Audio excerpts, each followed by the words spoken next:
Quiero pues agradecer a la universidad que me haya invitado, tener pues la oportunidad de poder compartir desde esta parte del mundo tan alejada de mi ciudad algunas inquietudes que tengo y que tenemos todos los que estamos aquí sobre la auditoría. Gracias también a vosotros por haber hecho el esfuerzo de venir a escucharme y de poder pues comentar conmigo temas que nos preocupan a todos sin lugar a dudas. Yo quiero hablaros de tendencias recientes de auditoría en Europa, pero me gustaría explicar por qué creo que hay que hablar de auditoría en este momento. Creo que estamos en un momento tremendamente importante. Hay cambios relevantes sobre auditoría encima de la mesa y estos cambios vienen pues, como consecuencia de los cambios que estamos viviendo en el mundo de los negocios. Realmente hemos vivido una globalización, estamos en una crisis financiera, hay evidentemente cambios en las tecnologías y todo esto hace que haya una palabra que se tiene que volver a definir, que hay que volver a pensar en ella y la palabra es confianza. Tenemos que definir en los negocios lo que es la confianza. Claro, esto unido al hecho de que realmente la información que presentan las empresas adolece de determinadas deficiencias que hacen que muchas personas y muchos grupos estén pensando en dar un nuevo vuelco al reporting de las empresas, nos hace plantear que la auditoría puede desempeñar un papel fundamental en ayudar a definir ese concepto que a mí me parece en este momento tan importante, la confianza. La confianza, por lo tanto, la auditoría como sistema de confianza tiene que ser capaz de atender los cambios en el mundo de los negocios, promovidos evidentemente por la situación económica general y los cambios internos que están produciéndose las empresas por necesidades de información a usuarios mucho más allá de lo que tradicionalmente viene siendo la presentación de información que suele ser de carácter financiero. En este momento hay muchas personas que están desbordadas de la información porque les llega información financiera, llega información no financiera como una corriente que está surgiendo con fuerza y al final hay tanta información que uno no sabe ni lo que tiene encima de la mesa. Entonces hay una corriente importante que dice hay que pensar en el reporting, hay que pensar en lo que vamos a publicar, en lo que vamos a informar de una manera que los usuarios de esa información estén interesados por lo que decimos y saquen unas determinadas conclusiones. Entonces, por eso me parece que es interesante hablar de auditoría. Siempre a los que nos apasiona este mundo encontramos excusas, ¿no? Excusas para dedicar tiempo a hablar de auditoría. Yo también las busco y las encuentro porque siempre las hay. Pero realmente este es el motivo por el que quiero contaros todo esto. Y además a esto le unimos el hecho de que en Europa han colocado la auditoría en primera línea. Cuando están hablando de las empresas, la auditoría ahora es el concepto que surge. De hecho, hace unos meses, hace 3 meses, sacaron una serie de documentos realmente importantes que van a suponer grandes cambios de la auditoría en el futuro. Sabéis que estos son medidas europeas. A mí me apetecía venir a contarlo porque es algo que está cociéndose en aquella parte del mundo y que pone pues, algunas cuestiones sobre la mesa que pueden suponer cambios importantes para la labor de los auditores, pero al fin y al cabo esto sabéis que es como una mancha de aceite, que nace en un sitio y se va extendiendo poco a poco y probablemente pues, en los próximos años los conceptos sean los mismos para todos los países. Por lo tanto, permitidme enlazar mi presentación de la siguiente manera. Quiero contaros qué pasa en Europa, qué se está haciendo y por qué estos cambios. O sea, cada vez que hay un cambio, hay un motivo por el que se produce ese cambio. En muchas ocasiones no somos conscientes, pero hay un motivo que crea una alarma y esa alarma provoca un determinado cambio, en este caso de auditoría, que es de lo que vamos a hablar. Y entonces quiero hablaros de lo que ha pasado para que os hagáis esa idea sintética, ¿no?, de los acontecimientos que se han producido y que han llevado pues, a tomar determinadas medidas. Pero luego quiero hablaros también, voy a dedicar una parte importante a pensar, vale, han hecho esto, pero ¿esto qué supone? Vamos a reflexionar. Vamos a reflexionar porque vamos a ver qué tenemos sobre la mesa, qué nos está deparando el futuro, qué vamos a poder hacer y qué cosas vamos a tener que hacer de cara al futuro si es que pensamos que este es el camino que debemos seguir. Por lo tanto, permitidme empezar por hablaros de auditoría en Europa para que me sirva de enlace para mi segunda parte de la presentación, en la que quiero hablar de cosas que creo que hay que hacer, y esas cosas que hay que hacer son grandes oportunidades profesionales, oportunidades que en este momento están y que creo que por parte de toda la profesión tenemos que ser capaces de cogerlas y de, evidentemente, dedicar nuestra fuerza y nuestra energía. Pero dejadme empezar por Europa. A Europa la auditoría no le preocupaba al principio, no le preocupaba. Ni la contabilidad tampoco le preocupaba, para nada. Entonces, cuando empezó a hacer cosas relacionadas con la auditoría, fue en una primera etapa. A mí me gusta dividir todo lo que se ha hecho en Europa en 3 etapas. Es una división un poquito particular mía, pero son 3 etapas muy diferentes en cuanto al mensaje que hay en cada una de ellas. Hay una primera etapa que ahora os contaré, una segunda etapa en la que es una etapa en la que no se hace nada que tenga un impacto en los Estados miembros, pero es una etapa de reflexión, y la tercera etapa, que es en la que estamos en este momento. Entonces, en la primera etapa, que todo surgió con una directiva, si no estáis familiarizados con los términos de Europa, Europa emite normas, pero no todas las normas tienen el mismo poder de aplicación en los Estados. Cuando se emite una directiva, eso es como un mínimo a cumplir, pero mínimo a cumplir obligatorio por todos los Estados miembros. Entonces se da un plazo a los Estados para que saquen su propia legislación respetando lo que dice la directiva. Por lo tanto, en ese proceso de transposición de la directiva a los Estados miembros, los Estados pueden ser más exigentes de lo que dice la directiva. Entonces ahí hay una primera norma que es mínimos a cumplir, pero luego cada Estado que cree lo que ellos consideren. Claro, esta primera etapa se publica una directiva y la directiva se transpone a los Estados miembros. Entonces, ¿qué pasa? Que hay Estados que fueron mucho más exigentes de lo que dice el propio texto y Estados menos exigentes. Entonces, en ese momento, cuando se transpuso la directiva, en esta primera etapa, realmente, como no les preocupaba mucho ni el tema de la contabilidad ni el tema de la auditoría, en ese primer momento lo único que dijeron es que la auditoría era obligatoria para determinados tipos de sociedades. Entonces decía que todas las empresas de tamaño mediano y grande obligatoriamente tenían que someter a auditoría sus estados financieros. Empresas medianas y grandes medidas, pues como en todos los sitios, por activos, por número de empleados y por cifra de negocios. Entonces aquí lo único que se dice es: hay que auditar obligatoriamente. ¿Y quién tiene que auditar? ¿Quién puede auditar? No puede auditar cualquiera. Se dice, para poder auditar hay que tener una formación teórica y práctica. Desde el primer momento se ha dado gran importancia a que la auditoría es una profesión en que la práctica es fundamental. No me basta con tener pues, muchos conocimientos teóricos, no, tengo que tener esa aplicación práctica. Pero ahí se quedaba todo. No había más detalles de lo que podía suponer la auditoría. Y entramos en la segunda etapa. En la segunda etapa, pues es una etapa que surge en los años 90 y que dura hasta el 2006. Yo la fijo hasta el 2006. Es una etapa bastante amplia. Entonces, en esta etapa, en esta segunda etapa, lo que ocurre es lo siguiente. Es que Europa empieza a pensar, ostras, nosotros queríamos conseguir una armonización de la auditoría y no hemos conseguido nada. Empieza a cuestionarse la falta de resultados reales en auditoría con respecto a la directiva que habían sacado. Claro, esto no nos sorprende, porque era una directiva en que en realidad no entraba en el fondo de la auditoría. Simplemente planteaba la importancia de auditar y, por lo tanto, se ponía la obligación y la formación teórica y práctica que tenía que tener un auditor, pero no entraba en los conceptos importantes. Entonces, en este momento entramos en una etapa en la que lo que se produce es que, dado que las medidas que se habían tomado son insuficientes, en vez de apresurarse, dicen, vamos a ir ahora un poquito más tranquilos y vamos a pensar qué es lo que tenemos que hacer. Y entonces empiezan a pensar que deberían pues, entrar en cuestiones ya de detalle de la auditoría. Pero en esos momentos de pensar surgen el escándalo Enron.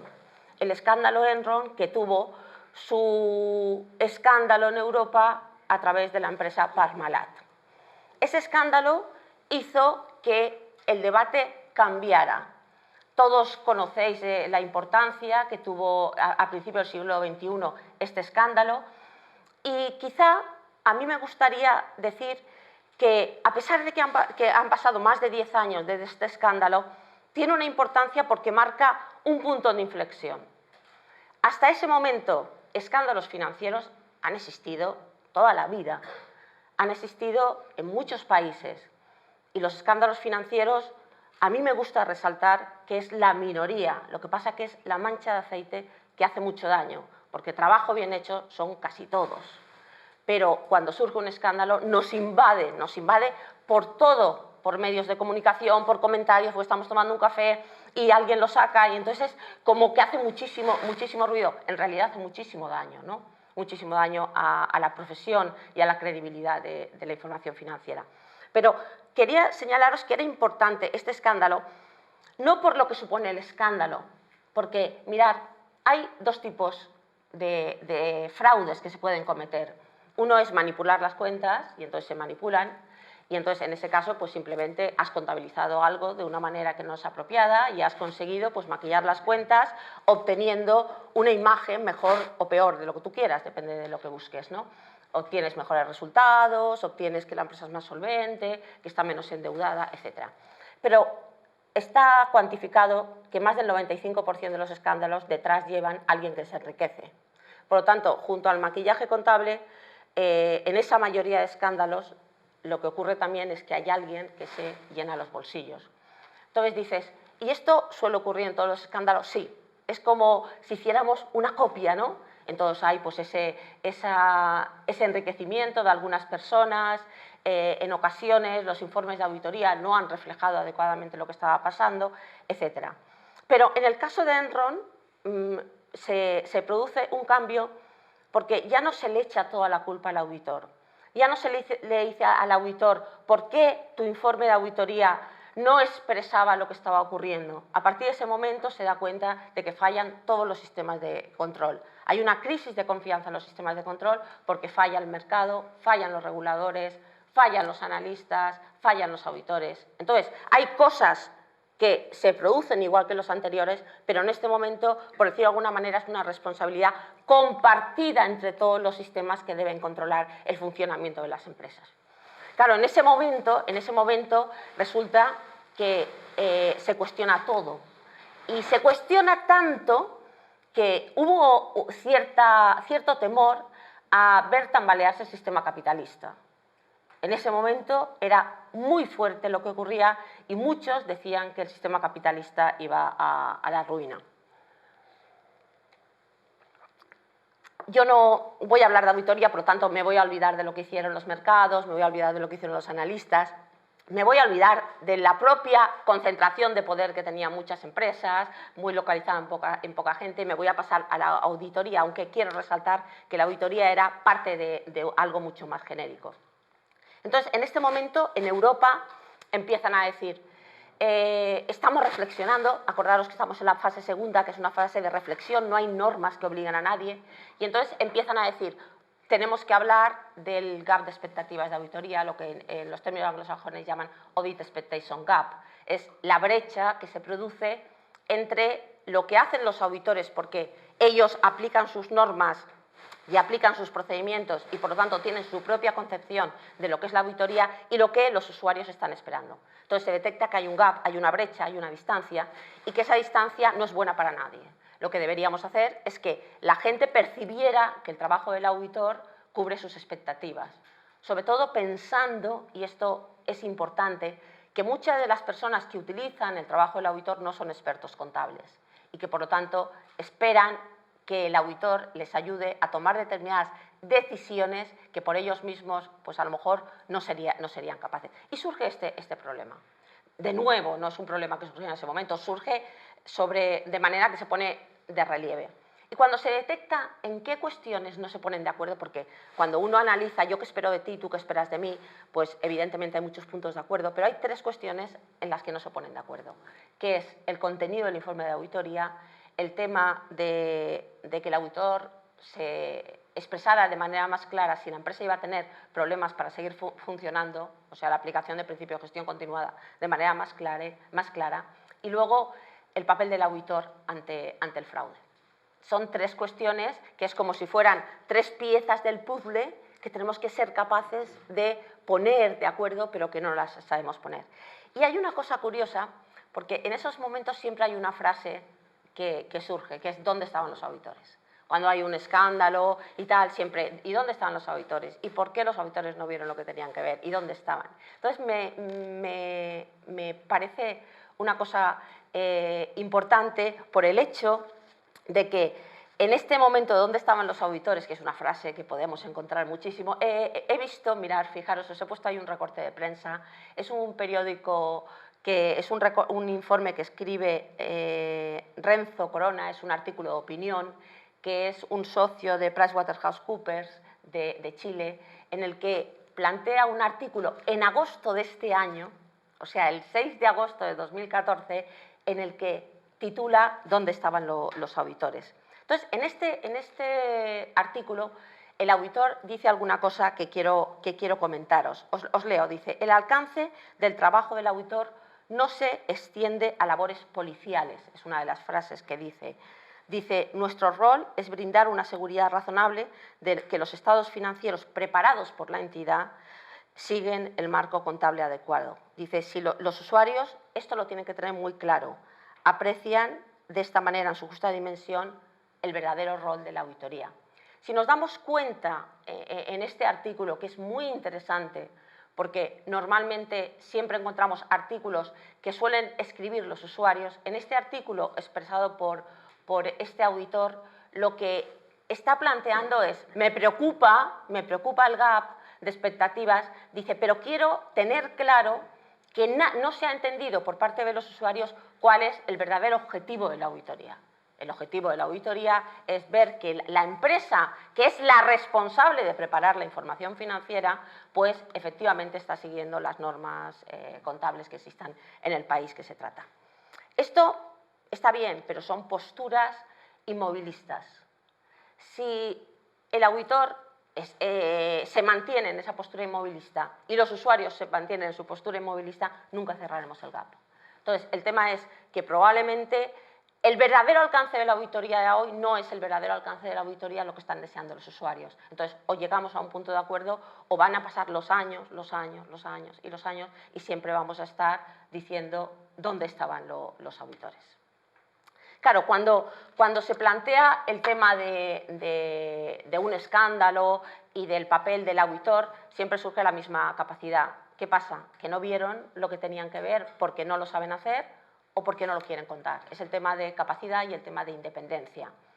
El tema de capacidad es que el auditor, es preguntar si el auditor puede aplicar procedimientos para detectar fraudes. Puedes hablar con muchísimas profesionales de la auditoría y tienen los conocimientos necesarios para detectar si la empresa está cometiendo algún fraude.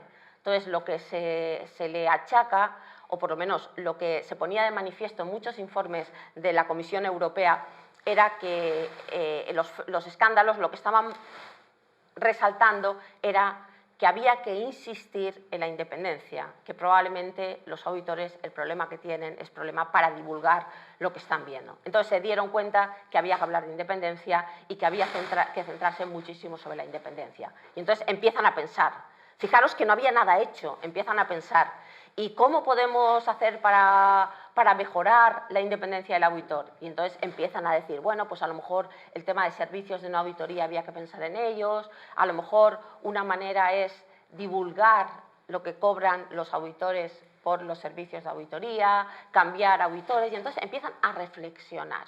Pero empiezan a reflexionar con un ojo que les mira, y el ojo que les mira es que cualquier cosa que se haga y que tenga esa fuerza para imponerlo, está de alguna manera condicionado por un mercado de auditoría. Fijaros, el mercado de auditoría en Europa, como es la auditoría es obligatoria para empresas medianas y grandes como mínimo, por ejemplo, Inglaterra audita a todos, pequeñas, medianas y grandes. Irlanda audita a todos. O sea que cada país luego ha podido ser más exigente, también había más tradición y por lo tanto eso se ha podido mantener. En España, por ejemplo, la auditoría no era obligatoria y esto pues se cogió a los mínimos.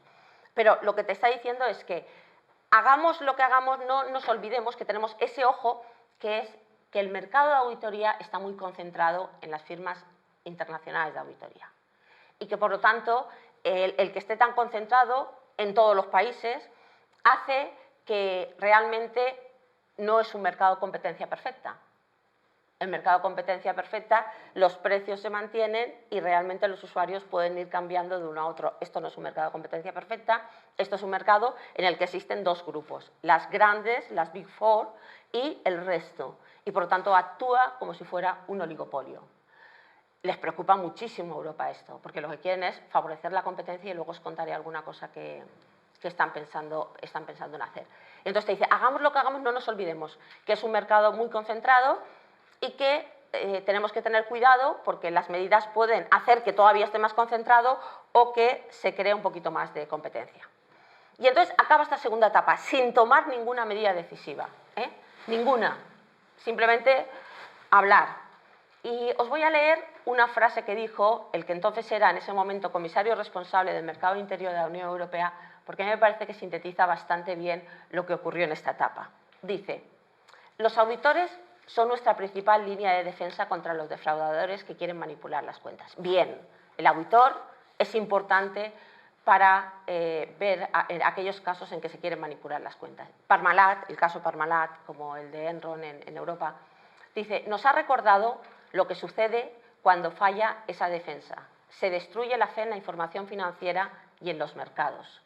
Dices, a menos que se restaure rápidamente, se pierde inversión, empleo y crecimiento. No podemos dejar que esto ocurra. Dice, nadie es tan ingenuo como para pensar que una directiva detendrá el fraude contable de un plumazo, pero lo que estamos proponiendo inyectará más rigor y una mayor dosis de deontología en el proceso de auditoría, reforzando esta defensa en que se basan todas las economías del mercado. Bien, es un momento en que se reconoce el papel de la auditoría y se dice, no nos equivoquemos, no nos equivoquemos.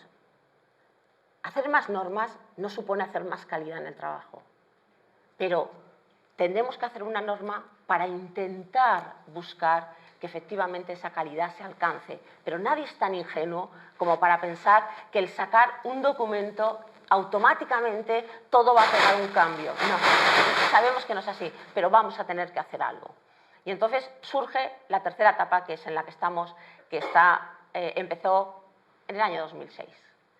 Entonces, aquí, esta etapa es muy interesante porque comienza con una directiva y acaba, bueno, no acaba porque estamos en ella, y lo último que ha ocurrido es otra directiva, que esa directiva de ahora, de hace unos meses, modifica a la del 2006 y publicación de un reglamento. El reglamento, así como la directiva os decía que se tiene que transponer a los Estados, el reglamento, una vez Europa saca un reglamento, los Estados no tienen nada que decir, lo tienen que aplicar. O sea, nada, no tienen ni que transponer ni nada. Un reglamento obliga a los Estados miembros por el hecho de estar en esa unión. Entonces, esta etapa es muy interesante porque fijaros que la Unión Europea es un organismo público y por lo tanto tiene muchísimo poder. Sin embargo, en este momento en el que ellos podían intentar hacer algo de una manera muy exigente para los Estados, como es, por ejemplo, el tema de las normas de auditoría, renuncian a ello. Renuncian a hacer unas normas de auditoría propias, igual que renunciaron unos años antes a que las empresas siguieran unas normas de contabilidad propias. Europa había apoyado la utilización de las normas internacionales de información financiera en los grupos que cotizan, solamente en los grupos que cotizan, y ahora va a hacer lo mismo, va a renunciar a un modelo y se va a acoger a lo emitido por la IFAC. Entonces, en este momento, quizá la directiva de 2006, el punto más importante es el punto en el que empieza a hablarse de normas y procedimientos. Y se empieza a hablar de normas y procedimientos y se dice que se van a utilizar las normas internacionales de auditoría de la IFAC. pero Europa no quiere perder soberanía. Y fijaros en el artículo 26 lo que dice, los Estados miembros exigirán que los auditores y las sociedades de auditoría efectúen las auditorías legales de acuerdo con las normas internacionales de auditoría adoptadas por la Comisión. O sea, te está diciendo, están las normas que se publican por la IFAC, pero yo voy a hacer un filtro y yo voy a decir que lo que apliquen las empresas que están en Europa tiene que ser lo que pase por ese filtro. Y empiezan a plantearse cuestiones propias de la auditoría.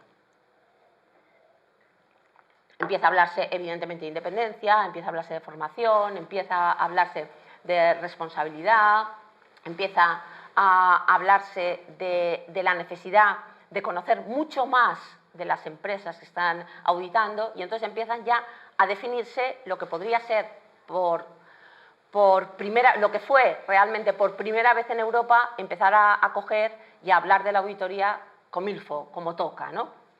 Entonces, en ese momento se cogen las normas de la IFAC. Las normas de la IFAC sabéis que son un corpus normativo, no se pueden entender aisladamente.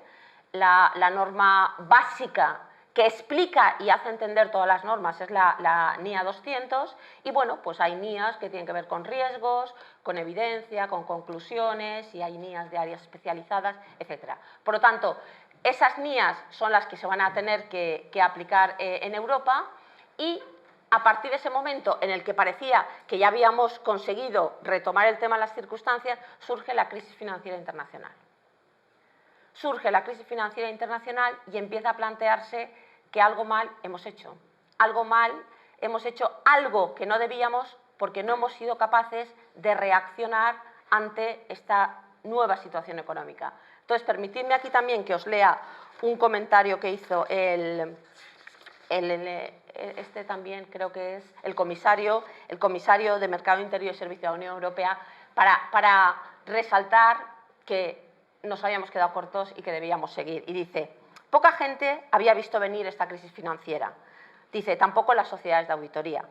Dice, aunque éstas estuvieran en primera línea porque verificaban las cuentas de los grandes bancos.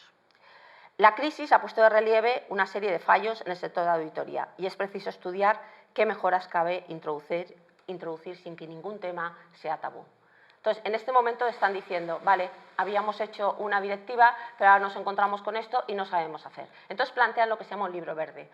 Esto es terminología muy europea, pero esto era una consulta. O sea, un libro verde es un documento que pretende lanzar una reflexión. Entonces, hacen una consulta. Y entonces, en esa consulta, lo que sale es, señores, Europa tiene que ser capaz de liderar el mundo de la auditoría en el ámbito internacional y nos encontramos en que en este momento la directiva que teníamos aprobada hace tan pocos años vamos a tener que modificarla y vamos a tener que tener en cuenta que todas las empresas no son iguales, que hay determinadas empresas que tienen una gran relevancia económica y que para esas empresas a lo mejor hay que exigir un plus en la auditoría.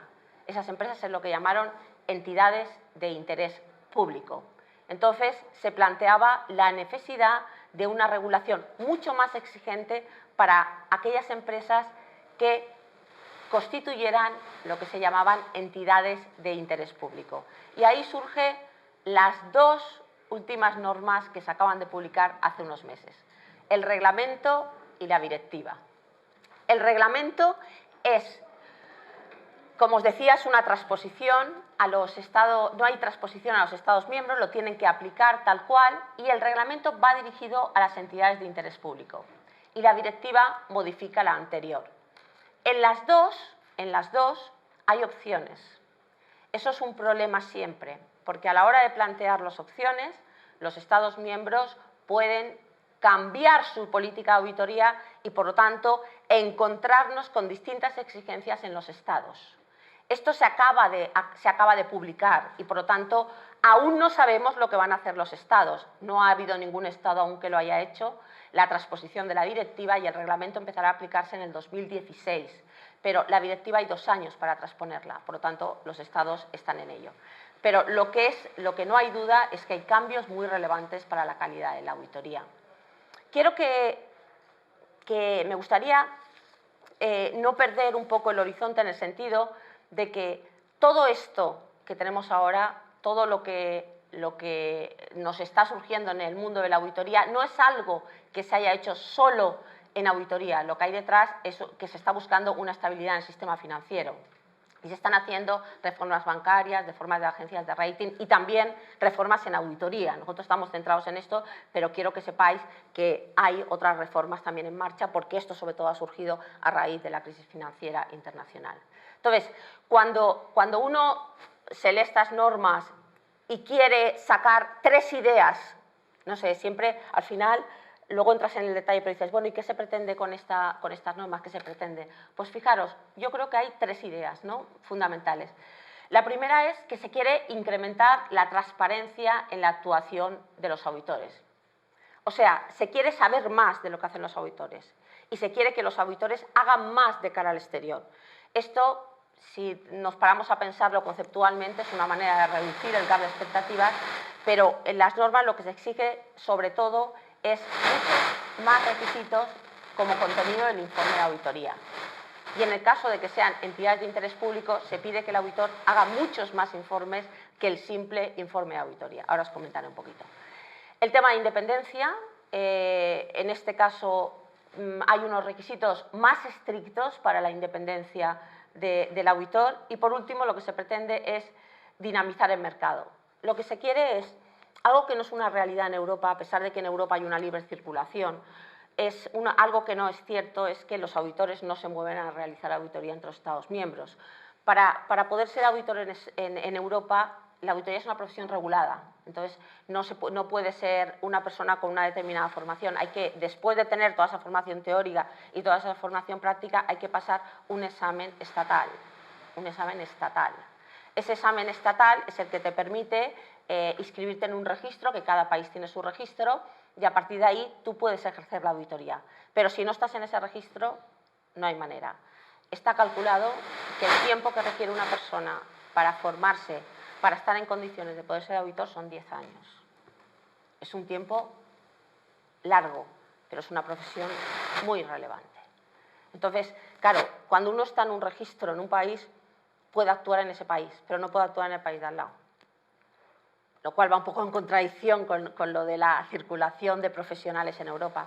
Pero cuando está en un país puede hacer una pequeña prueba para reconocer que conoce la legislación del otro país y poder ser auditor en otro país. Pero necesita demostrar que conoce la legislación de ese país. Entonces, se quiere dinamizar el mercado, se quiere dinamizar y, por lo tanto, lo que se está pensando sobre todo es en ese movimiento de auditores. Os voy a decir un poquito de cada uno de ellos para que tengáis claro en qué consiste. En la directiva, una cosa, la directiva obliga a todos los auditores, a todos. Y luego, los auditores que auditan entidades de interés propio tienen que respetar lo que dice la directiva, pero luego, además, tienen que respetar otra serie de normas. Por lo tanto, hay normas que aplican a todos y normas que aplican solamente a un grupo de auditores, que también se tienen que acoger a las otras. Aquí, en la directiva, hay mucho que tiene que ver con independencia. Se plantea el hecho de que un auditor no puede recibir los honorarios de auditoría y los honorarios por servicios de no auditoría, obligatoriamente se publican en las cuentas anuales de la empresa. La empresa publica en sus cuentas anuales cuánto paga por auditoría y cuánto paga a ese auditor por otros servicios que no son la auditoría. Entonces, se plantea el que un auditor no puede recibir más del 30% de sus honorarios de un solo cliente. Es lo que se llama, no puede haber una concentración de honorarios. En la directiva no se plantea, pero sí en el reglamento, que haya una relación, que no pueden haber muchísimos servicios distintos a la auditoría. O sea, tú no puedes tener unos honorarios por servicios de no auditoría mucho más grandes que por servicio de auditoría. Aquí no se plantea esa relación, pero en el reglamento sí que se plantea. Se insiste en el escepticismo profesional como una manera de corregir la independencia, y luego se habla de que las empresas auditoras, las sociedades de auditoría, tienen que tener organizaciones internas dentro de la firma que le permita prevenir cualquier amenaza a la independencia y que le permita establecer salvaguardas, establecer defensas ante esas amenazas, ante las posibles situaciones que pueden hacer que mi independencia se vea mermada. Las normas de auditoría no hay cambios, te dicen que siguen siendo las NIA adaptadas por la Comisión.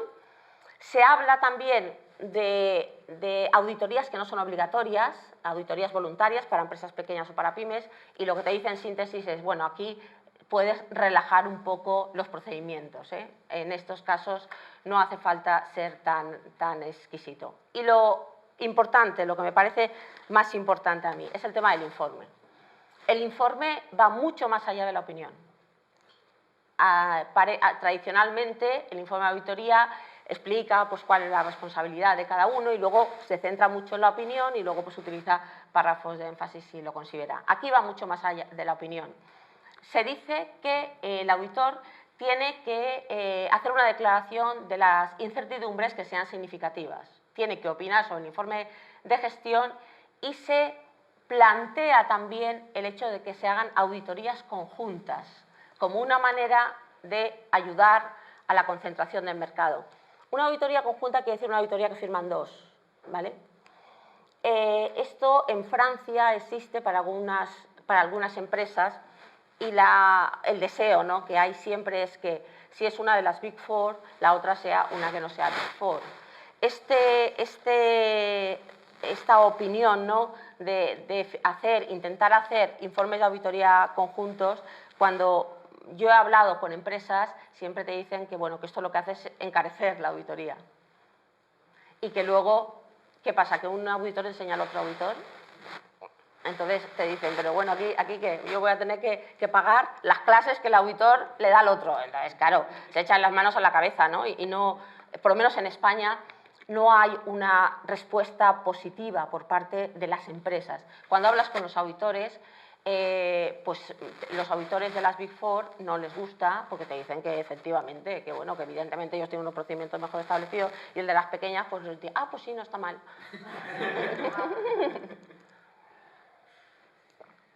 Pero bueno, como que hay poca recepción.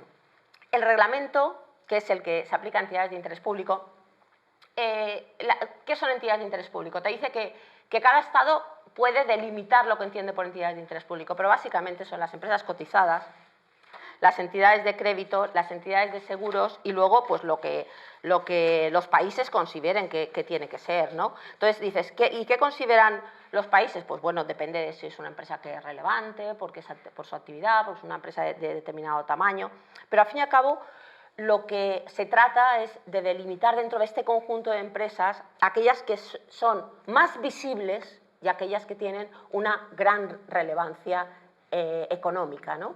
Entonces, te dice que cuando tú seas auditor de una entidad de interés público, al auditor se le va a exigir un plus. Un plus que, en el caso de que solamente estés auditando entidades que no sean de interés público. Claro, ¿dónde está el plus?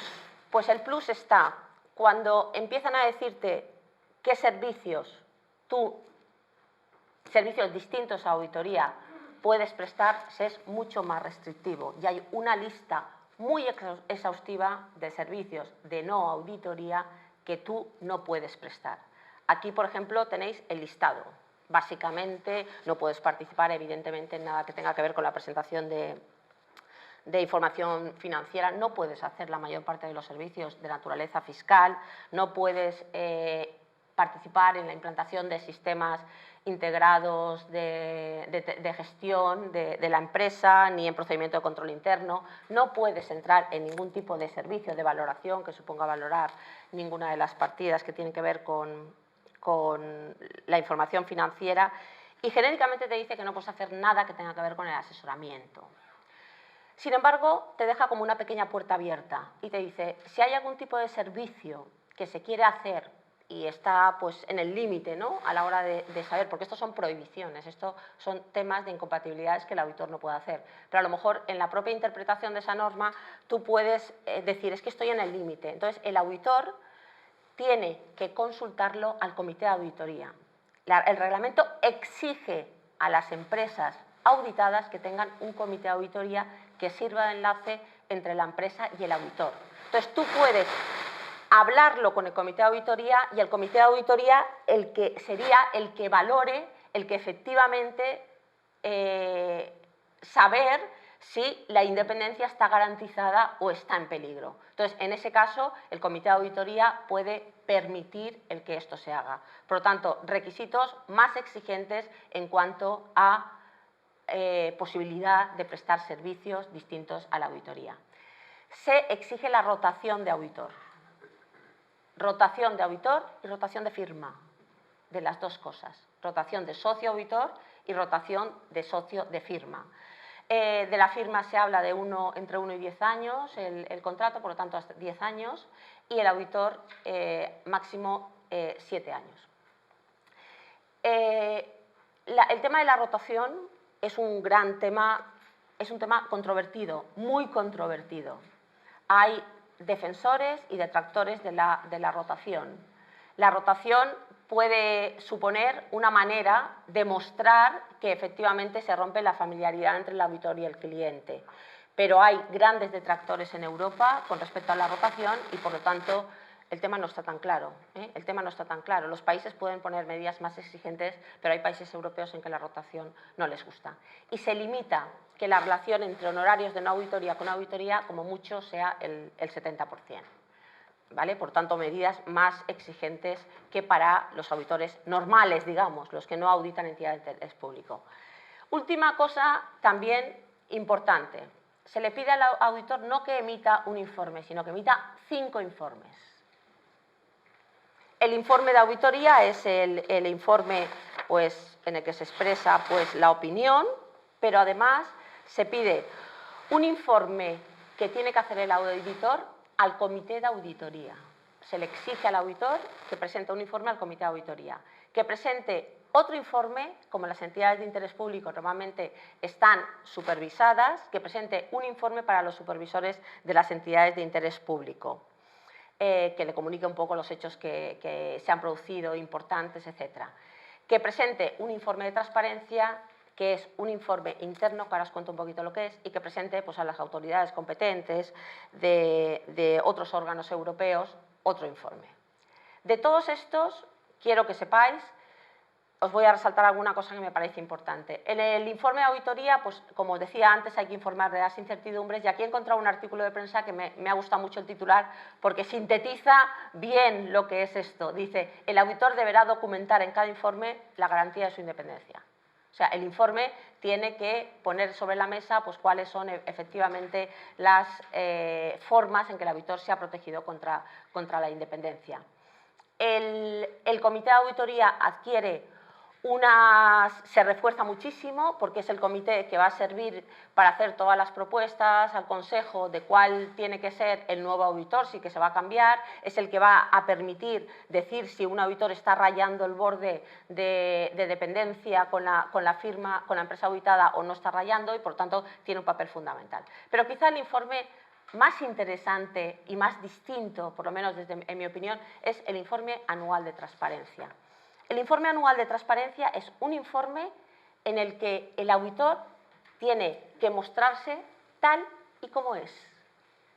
¿Y qué quiere decir esto? Pues esto quiere decir lo siguiente.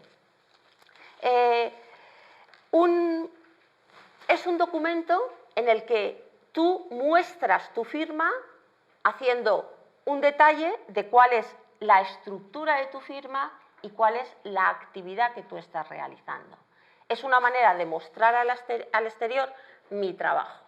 Entonces, lo que me piden, en síntesis, es que exprese cuál es la estructura organizativa de mi firma de auditoría, la composición, que señale qué procedimientos internos tengo yo establecidos para realizar la auditoría y que informe sobre cuestiones económicas de la empresa, como por ejemplo, pues empresas que yo estoy auditando que sean entidades de interés público, que exprese también los sistemas de remuneración de los socios, etc. Fijaros, es una manera de ser más transparentes. ¿Por qué esto? O sea, ¿por qué esto? Pues esto se pide porque la auditoría es una actividad de interés público y se reconoce que el trabajo que están realizando las firmas es un trabajo de interés público. ¿Cómo hacen esto las empresas? Las empresas tienen que colgarlo en su página web. Las firmas de auditoría tienen que colgar cada año este informe en su página web y tienen que mantenerlo en la página web 5 años. Ahí tenéis un detalle de los conceptos que se deberían incluir, pero realmente cuando miras este tipo de información, yo he estado viendo en España, ¿no?, el informe que presentan las empresas y, claro, esto se exige a las empresas, a las firmas de auditoría que están auditando entidades de interés público. Entonces, realmente cumplen con todos los objetivos. Una de las cosas que se dice dentro del contenido del informe es que se intente, pero lo que pasa es que esto es difícil, ¿no?, se intente no dar opiniones personales. O sea, por ejemplo, pues uno dice, pues mi volumen de negocios es tal, y esto ha estado fenomenal. No. Esto, porque yo me llevo el no sé cuánto % del mercado. Claro que lo puedes poner, evidentemente. Esto es un contenido mínimo y tú puedes poner. Pero lo que te está diciendo es, limítate, por favor, en la medida de lo posible, a dar datos. Esto es imposible. Esto es imposible.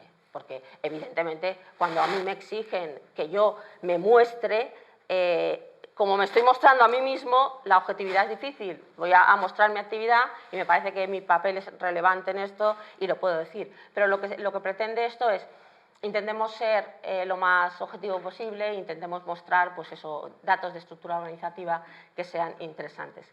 Antes de que esto fuera obligatorio, yo estuve mirando y solamente encontré que hacían algo parecido al informe anual de transparencia KPMG. El resto de firmas grandes y de las medianas no elaboraban este informe, pero desde el momento en que ha sido obligatorio se está presentando y se está presentando pues con una fiabilidad correcta. Lo que pasa es que a veces se ha quitado de la página web antes del tiempo y tal, pero bueno, son pequeñas cosas. Claro, fijaros, estamos hablando de algo que ha pasado hace nada. Reacciones de los países no tenemos, pero de España sí que sé algo. Entonces, os cuento un poquito las reacciones de España. Hay 2 años para el reglamento, no, el reglamento te dicen que entra en vigor en el 2016, en junio de 2016, pero hay 2 años para transponer la directiva.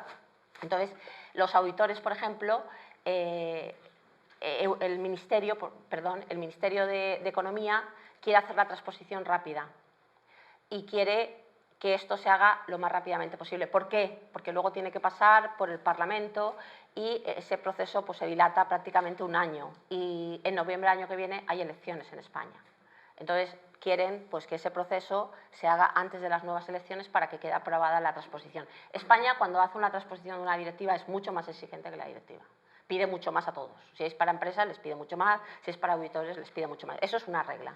Entonces, la historia es que este verano han estado trabajando y tienen un borrador de adaptación de directiva.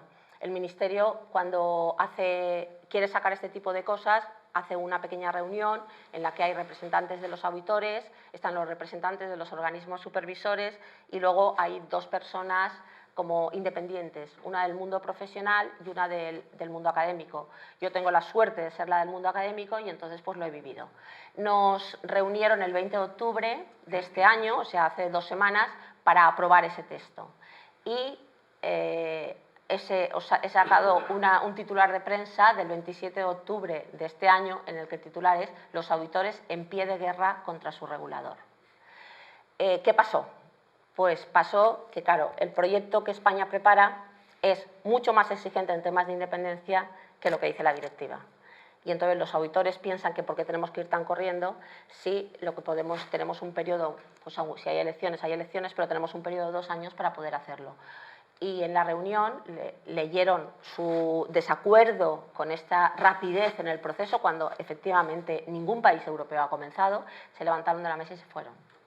Y por lo tanto no se quedaron en el debate. Entonces por eso dice, los auditores en pie de guerra contra el regulador. No estaban dispuestos a hacer un proceso tan rápido como exigían. Claro, ¿qué ocurre? Pues que hay 2 caras, ¿no? Una es la cara de cómo lo ve el Ministerio y otra es la cara de cómo lo ven los auditores. Entonces, aquí hay un artículo que me ha parecido muy interesante porque muestra las dos caras de las dos partes que están haciendo esta adaptación y sus posturas. Dice, os leo un momentito, dice, el sector de la auditoría vive su peor momento en España por el descrédito y la desconfianza generada por escándalos que ha sido incapaz de detectar. Hemos tenido escándalos muy gordos como Pescanova, como el tema de Bankia, de Caja Madrid, el tema de Nova Galicia. Esto ha ocurrido, Gowes ha pasado estos últimos meses y entonces pone de manifiesto esto. De hecho, se ha puesto una multa, o sea, una sanción por sobre todo por problemas de independencia, de 12 millones a Deloitte por su relación con el tema de Bankia. La sanción se ha puesto este mes de octubre. Probablemente es la más alta que se haya puesto en toda la historia. Entonces, te está diciendo pues, que el momento es delicado, ¿no? Dice, el Gobierno también lo tiene totalmente identificado. Dice, estamos hartos de escándalos que pongan pues, de alguna manera en conflicto los intereses de la auditoría y entonces pues, quieren ser muy serios. Pero lo que resulta curioso de esta frase es que dice que los auditores, dice, todavía más están rizando el rizo y piden un aumento de honorarios. O sea, es como estamos en un momento delicado y el auditor está diciendo, vale, me estás hablando de escándalos y por lo tanto, si quieres que yo haga escándalos, vamos a tener que hablar de la posibilidad de un aumento de honorarios. Posiciones totalmente encontradas. ¿Qué va a pasar? Pues fijaros, en este caso no se sabe lo que va a pasar, pero he encontrado un artículo del 29 de octubre, justo antes de venirme aquí, ya no sé qué más ha pasado porque no lo he seguido desde que está aquí, pero el ministro de Economía dice que pospone a 2016 la ley de auditoría. Es decir, parece que los auditores han ganado esta batalla, han conseguido tener más tiempo para debate de la ley de auditoría. Bueno, y una vez que tenemos este panorama, yo me pregunto, ¿qué está pasando? ¿Qué tenemos que hacer? Y entonces me digo, vamos a ver, hay un tema que se deduce de todo y es el tema de la transparencia, el tema del riesgo sistémico, pero hay un tema que es importante y es que se está hablando de que efectivamente las personas que están interesadas en la auditoría son personas amplias. Normalmente sabéis que el informe va dirigido a accionistas y entonces ahora se está hablando de los stakeholders. Los stakeholders son grupos de interés que tienen interés, como dice la palabra, en el trabajo, pero que van mucho más allá que los accionistas. Por lo tanto, vamos a tener que pensar qué papel vamos a tener que desarrollar en el futuro para poder satisfacer las expectativas de estos stakeholders. Estos stakeholders están demandando dos tipos de información. Normalmente las empresas sabéis que presentan información de carácter financiero, pero están demandando información relacionada con temas sociales y con temas medioambientales. Esto es lo que se llama la información de sostenibilidad, los informes de sostenibilidad o los informes de responsabilidad social corporativa. Estos informes son voluntarios, o sea, no es lo mismo que la obligación de tener que presentar determinados informes, pero hay como una demanda importante dentro de la sociedad de que se hagan este tipo de informes. Y luego hay otros informes, que es lo que se llama informes integrados, que ahora os voy a contar. Pero si una empresa decide plantear y divulgar informes que van más allá de la información financiera, no es solamente emitir un informe.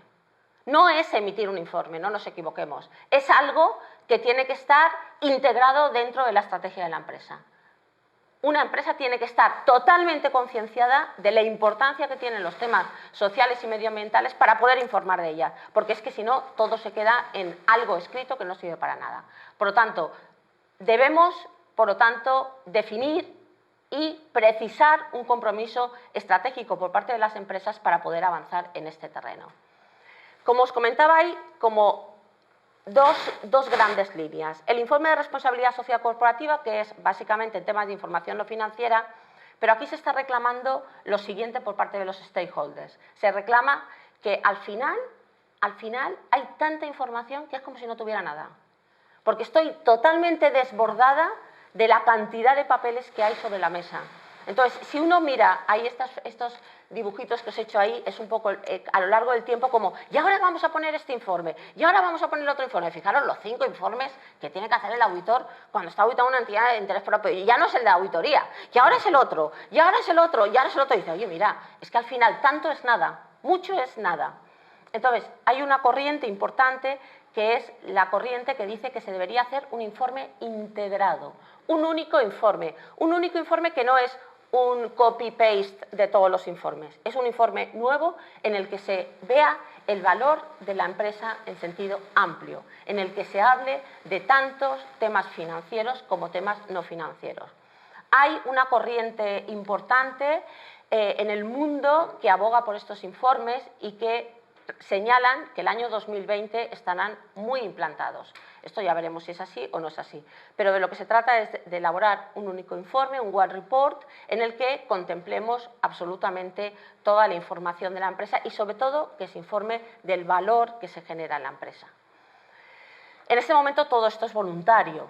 Entonces, cuando las empresas lo hacen, suelen seguir unas guías, que es las del GRI, el Global Reporting Initiative, y tenemos información fundamentalmente de lo que hay allí. Lo que hay allí pues es lo que hay, quiero decir, no podemos pensar en que allí hay más cosas de las que hay en realidad. Y ahí tenéis pues un gráfico en el que se ve un poco pues el interés de los países por hacer. España aparece como el país líder en presentación de responsabilidad social corporativa. Esto es difícil de entender.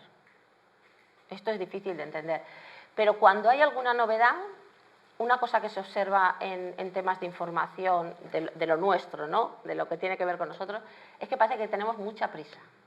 Mucha prisa. España ingresó a la Unión Europea en 86, en 89 ya tenía todas las directivas adaptadas, ya lo tenía todo tal. Entonces, como mucha prisa por querer demostrar, no sé qué, pero que estamos a la última, imagino que será. Pero bueno, está en una posición líder, hay muchas empresas que lo están presentando. De hecho, cuando comparamos la situación de España, por ejemplo, con Europa, pues España es de los países que más lo tienen. Entonces, ¿yo cómo veo esto?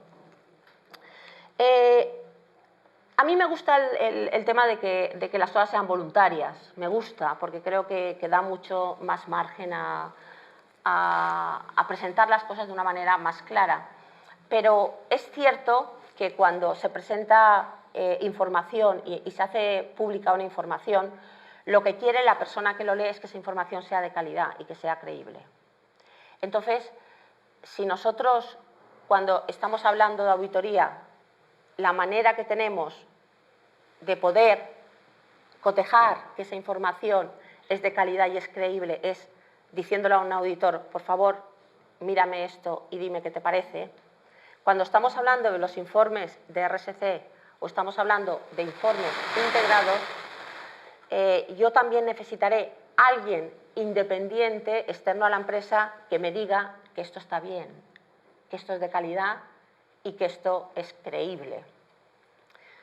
Entonces, aquí tenemos un mercado que se nos abre a nuestro paso impresionante.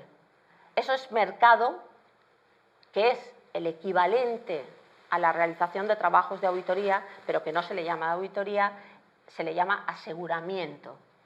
Hacer informes de aseguramiento sobre informes de sostenibilidad o información integrada, lo que significa es que un experto independiente diga que lo que allí pone es de calidad y es creíble. Por lo tanto, tenemos las posibilidades, se llama aseguramiento o verificación. Tenemos un avance importante en que conforme las empresas, hay una tendencia en la última década, pero vamos, así, de presentar informes de RSC. Si la tendencia va a ser presentar informes de RSC, se va a pedir efectivamente que estos informes estén verificados, estén asegurados. Por lo tanto, ojo con estas posibilidades. En este momento, en Europa, la auditoría es obligatoria, por lo tanto, el mercado está perfectamente delimitado, se sabe las empresas que hay que auditar y quién puede auditar, pero en informes de RSC y en informes integrados hay alguna directiva europea que apoya este tipo de información, pero sigue siendo de carácter voluntario. Claro, cuando nosotros estamos hablando de auditoría y dada la tradición que la auditoría tiene en el mundo, tenemos muy claro pues, que hay unos procedimientos y que hay que aplicarlos y tal. Aquí no hay nada obligatorio, ni siquiera hay normas obligatorias, pero sí que hay organismos internacionales que se han preocupado en intentar decir qué debería contener ese informe de aseguramiento. Cuando ves informes de aseguramiento que están haciendo las empresas, la verdad es que te recuerda bastante a los informes de auditoría. No son iguales, no son iguales, pero te lo recuerda porque lo que te dice es, por favor, dime pues, que estás cumpliendo con la independencia, qué has hecho para cumplir la independencia, dime cuál es la responsabilidad de la empresa, cuál es tu responsabilidad, dime la metodología que has utilizado, dame una conclusión, fírmalo. Entonces, te está recordando el informe de auditoría. El contenido, aquí os he puesto el contenido de 2 normas de aseguramiento que, insisto, son voluntarias, pero que son las que están siguiendo la mayor parte de empresas que lo están haciendo. Y esto lo hace mucho. Fijaros, las empresas que están presentando informes de sostenibilidad, informes de RSC, ¿están interesadas en asegurar? Pues mirad, casualmente sí que están interesadas.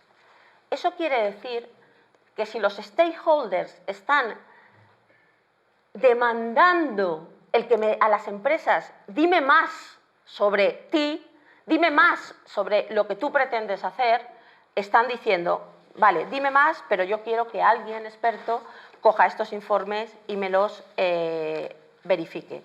Aquí tenemos unos datos por continentes.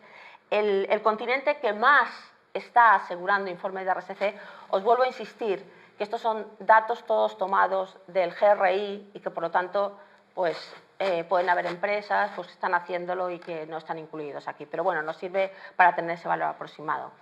En Europa el 40% de los informes que se presentan de sostenibilidad están siendo asegurados. Es un porcentaje importante, muy importante.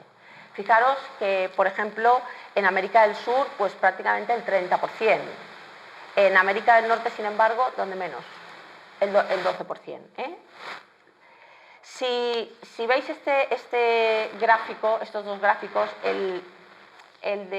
son datos de Europa, de países europeos. Este que sale en la raya así, que se sale del gráfico, ese es España.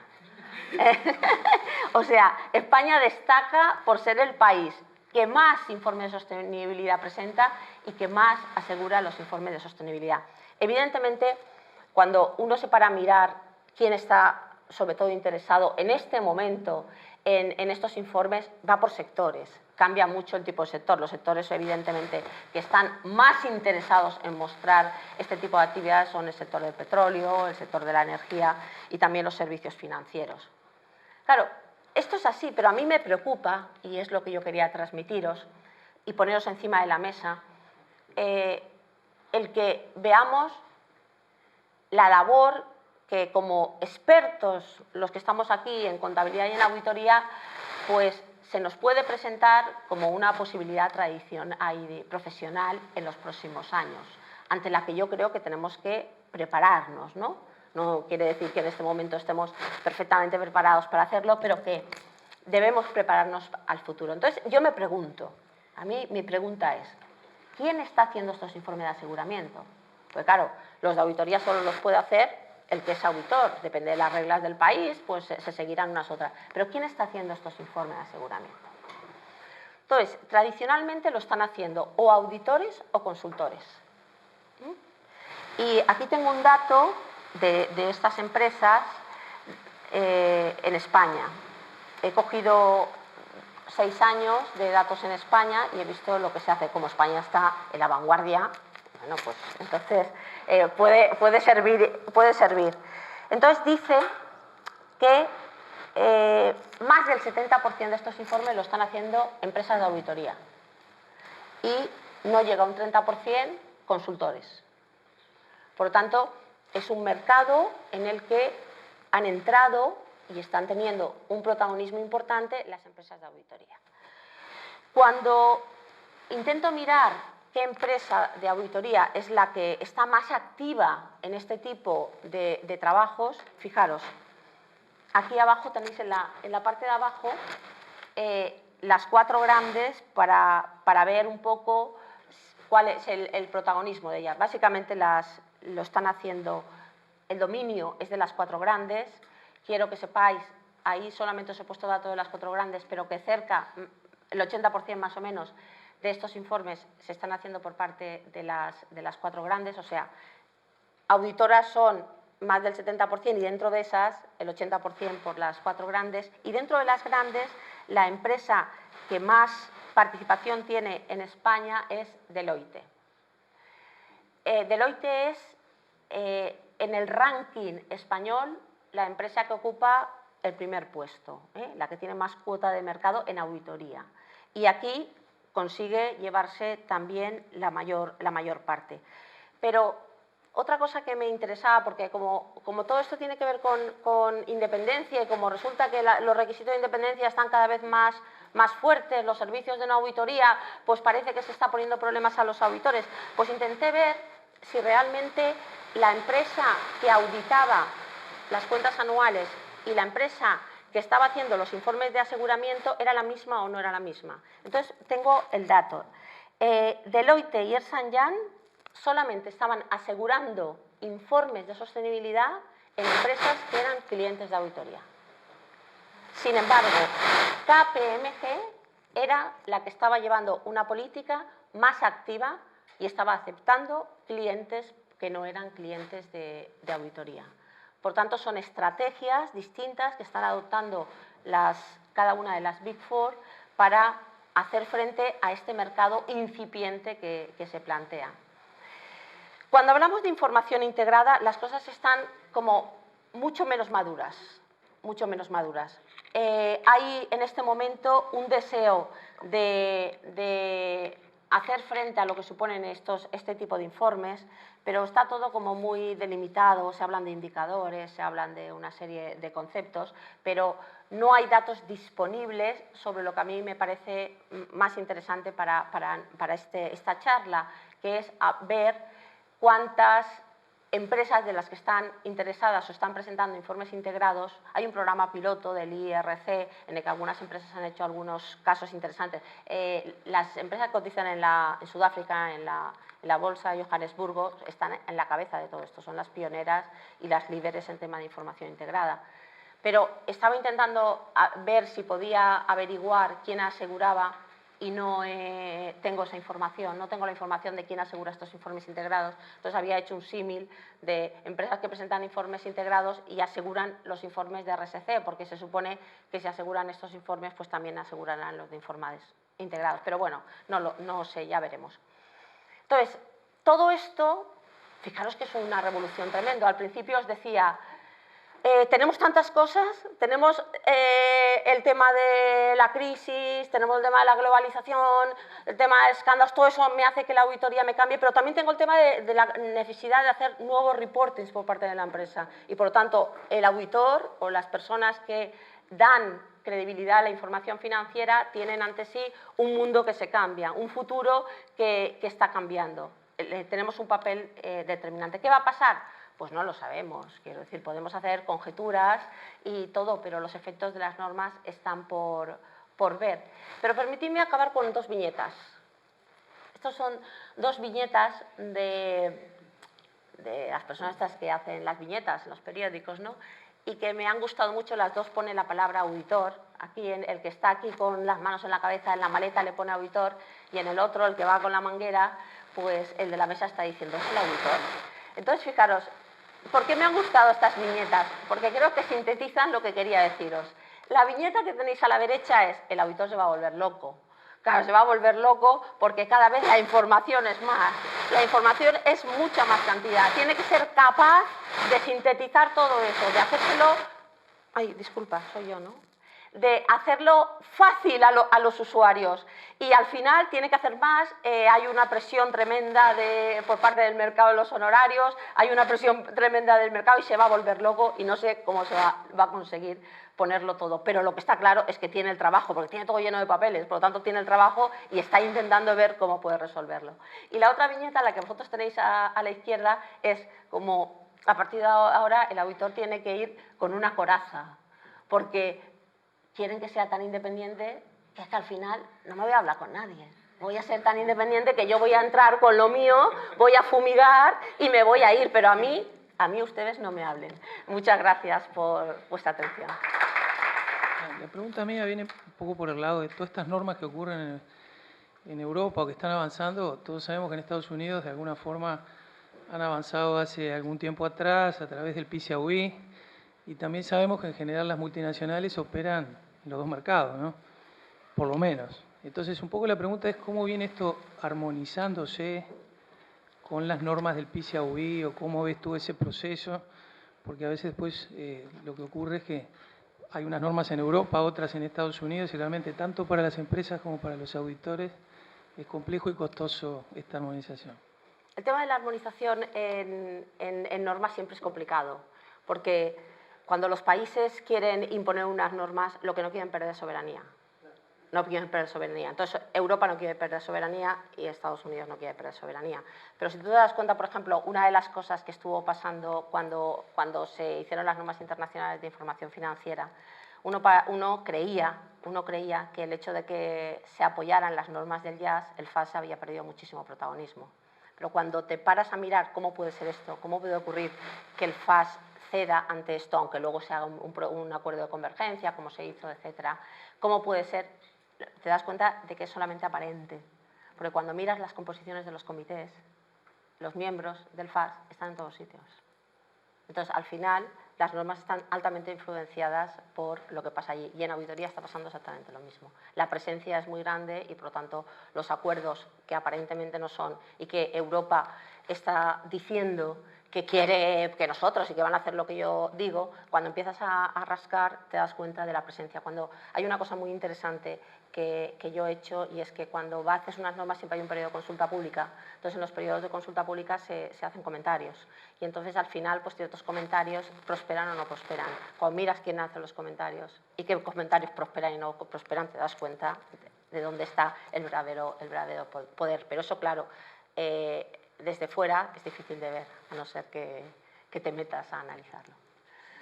Yo lo que noto al hacer trabajo de auditoría es que es fácilmente engañable el auditor. O sea, le pueden presentar la información o le pueden decir que, bueno, tal rubro se puso en otro. Es decir, como que son infinitas las posibilidades.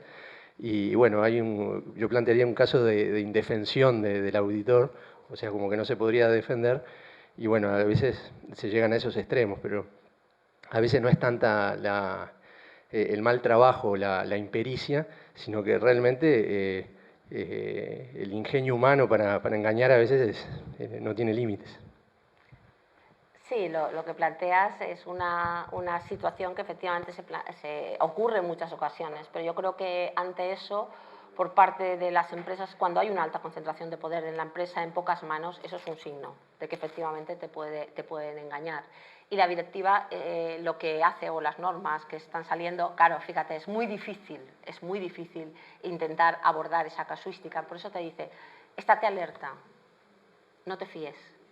Por eso, os lo he comentado, a lo mejor no así de pasada, pero una de las cosas que más resaltan cuando hablan de la independencia es hay que reforzar la actitud de escepticismo profesional. O sea, no te lo creas, el escepticismo profesional. Es cuando empieza a hablar de independencia y no sé cuántos y tal, y empieza a desarrollarte, lo que te está diciendo es, sé más escéptico. Y entonces es una manera de que estate alerta, estate un poco atento de que puede ocurrir algo. La NIA 240 de fraudes va un poquito más allá de lo que tradicionalmente ha sido el papel del auditor ante el fraude. Entonces, yo creo que es una manera de protegerse contra lo que tú dices, con esa labor que tú dices, que a veces uno se siente indefenso, ¿no? Por la posibilidad que tiene. Pero, mira, es parte del trabajo ¿sabes? Es parte del trabajo y a mí me gusta mucho más que los trabajos que tengan que ver con nosotros estén muy basados en conceptos que son poco palpables, como el escepticismo, como el juicio profesional, porque es la manera en la que se le da valor a nuestro trabajo, porque si no, no se le da valor. Entonces, nuestro trabajo es importante y, claro, nuestro trabajo está basado en juicios profesionales. Cuando tú haces muchas cosas en auditoría, estás aplicando tu juicio profesional, ¿sabes? Y cuando estás haciendo muchas labores, tienes que ser muy escéptico. Y entonces dices, bueno, pero esto, ¿cómo se toca? No, esto no se toca. Esto no se toca. Esto hay que interiorizarlo y que por lo tanto hay que aplicarlo. Pero que hay momentos de dificultad, pues claro que las hay. Claro que las hay. Y muchos, y muchos. María Antonia, de repente una consulta sobre una reflexión que no sé si tú me puedes aportar algo. Yo lo que veo es que cuando se habla de temas de la nueva administración y de todo lo que está tan de moda, de innovación, del desarrollo de talentos en la empresa, de que cada vez más el espíritu de cómo manejar una organización tiene que ser la colaboración, el trabajo en equipo, la libertad de la gente, el que de alguna manera cada uno dentro de la organización tenga su función pero pueda dar lo mejor de sí, y como que de alguna manera es decir, el mensaje que yo recibo es cada vez más libertad a cada uno de los que está dentro de la organización. Si ese tipo de administración, que da la impresión por lo que uno lee, empieza a tener más presencia viva en empresas multinacionales, sobre todo de ciertos ámbitos empresariales, ¿cómo es la influencia que eso puede tener en una auditoría basada en controles, en escepticismo, en normas rígidas? Porque de alguna manera lo que yo percibo de esa idea del futuro de la administración es como decir, che, dejémonos de la burocracia, de los controles y de todo el estar desconfiando permanentemente de cada uno de los que está dentro para darle la mayor capacidad de desarrollo para que el resultado del conjunto de la empresa sea lo mejor posible. ¿Tenés alguna reflexión sobre eso? Lo que planteas es muy interesante, no lo había pensado, pero la verdad es que es una moneda con dos caras, ¿no? Porque por una parte, evidentemente, estas nuevas formas de organización están muy basadas en la responsabilidad individual, ¿no? No en la responsabilidad en un conjunto, sino en la responsabilidad individual. Claro, el auditor, por otra parte, lo que nosotros hacemos es siempre no te fíes mucho. No te fíes mucho, por lo tanto, si no te fías mucho, no des por supuesto en que esa responsabilidad es tan grande como lo tienes que hacer. Tenemos un reto aquí tremendo, no sé cómo vamos a coger la moneda y la vamos a abrir y vamos a poner las dos caras encima de la mesa. Interesante, no te sabría dar una respuesta clara, pero interesante, muy interesante. Pensaré en ello. Una reflexión nomás en cuanto a la rotación, porque yo la veo buena la rotación, pero a su vez tiene la contracara, la desventaja de que cuando uno más se va empapando de los posibles agujeros de la empresa o falencias, o ahí se tiene que ir. Pero es importante, primero estoy reflexionando como para no generar una relación de confianza, y bueno, después para abrir el mercado, todo lo que tú has dicho, pero tendría que insistirse en ese punto, me parece. Mira, el otro día estábamos hablando del tema de la rotación con los estudiantes y yo les decía que yo tengo el corazón partido, como la canción de Alejandro Sanz. Tengo el corazón partido porque, por una parte, reflexionando teóricamente estoy a favor, pero cuando ves situaciones en las que ves el efecto que ha tenido la rotación sobre algo, todos son inconvenientes. Entonces, es algo como que teóricamente está bien, en la práctica no tanto. ¿Y por qué teóricamente está bien? Pues porque es una apariencia, vamos, quiero decir, nadie dice que nadie sea más independiente porque se rote. O sea, se es más independiente, pero esto es una apariencia, es una muestra, es una señal, es como querer demostrar que eres más independiente, ¿no? Evidentemente, para las empresas es un problema, porque después de pasar pues, todos los costes iniciales y todo el aprendizaje en el sector, te vas. Por otra parte, es un problema en que muchas firmas están especializadas por sectores, entonces hay como menos incentivo a especializarse si va a haber una rotación continua. Hay mucha gente que ha visto el tema, ha estudiado el tema de la rotación y todos llegan a la conclusión, la mayoría llegan a la conclusión de que no sirve para nada. En España hemos tenido rotación de firma, sin rotación, rotación de socio y de firma. Hemos tenido todos los casos y empiezas a estudiar de la manera que tú puedes medir que afecta la rotación al resultado de la auditoría a través de los informes. O sea, miras un poco si esos cambios en legislación están afectando a los informes que están emitiendo. No hay diferencias porque hayamos pasado un periodo de rotación o un periodo de no rotación. Entonces, yo, que he sido una gran defensora de la rotación, ahora lo soy bastante menos. Bastante menos. Porque luego el mercado tampoco se dinamiza. El mercado no se dinamiza. O sea, si tú ves, por ejemplo, si hay rotación de firma, tú ves, por ejemplo, los clientes de las grandes se van a otras grandes. Entonces, si lo que quieres es romper el oligopolio, no se rompe. O sea, normalmente en los países están las 4 grandes y luego suele haber 2 o 3 nacionales muy potentes, ¿no? Y que podíamos meterlas también en el grupo, ¿no? Y luego están el resto más pequeño. Entonces, cuando tú dices, bueno, dinamizo el mercado, es que no dinamizas el mercado. Es que se sigue manteniendo así. Entonces, es complicado, es complicado. De hecho, fíjate, Europa lo ha puesto para las entidades de interés público, pero no lo ha puesto para el resto. No exige la rotación. En España se quiere poner para todos, pero no sé al final lo que pasará. María Antonia, yo te quiero hacer una consulta. La legislación está identificando a estas empresas de interés público como empresas que tienen una complejidad superior al resto, ¿no? Uno se pregunta a veces si no habría que identificar algunas industrias que tengan cierta complejidad o los reguladores especificar esas industrias y exigir al auditor algún tipo de capacitación adicional en conocimiento de la industria, porque al final capaz que uno se pregunta, todos los escándalos son por temas de independencia, sí, en definitiva, Sí. Pero puede haber atrás un tema de capacidad en algunas industrias, en conocimiento de alguna industria. ¿Cuál es tu posición respecto a eso? Yo creo que a mí me parece bien que el reglamento haya definido las entidades de interés público como las cotizadas, bancos y tal, y que deje a los estados. Entonces, los estados sí que pueden después incluir lo que quieran. Por lo tanto, ahí tienen un margen de actuación que me parece bien.